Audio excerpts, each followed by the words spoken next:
Just to tell you a little bit about us now, working relationship with not just the GWLAD team now, but with Trinity St David's, which goes back many, many years. My name's Paula, I'm a mental health nurse, in case you hadn't gathered it. We operate 9 care homes, from residential homes through to nursing homes and domiciliary care. But obviously I can't do it on my own. I have an amazing team of people that work with me, and we continue to push the boundaries on training and development of all our staff.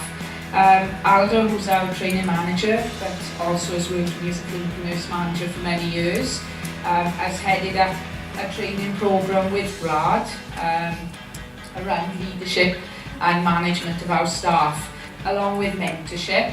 What we have now developed is a course which our staff can study at level 4 or level 7, and that's over a year. So it's a massive commitment, but one I feel will reap massive benefits for Fieldbay. And for me, this course will form part of my recruitment and selection of future managers within Fieldbay, but also people who wish to progress to senior management positions too. We actually sit down at the end of every session, at the end of every module, and share our evaluations of the module as well.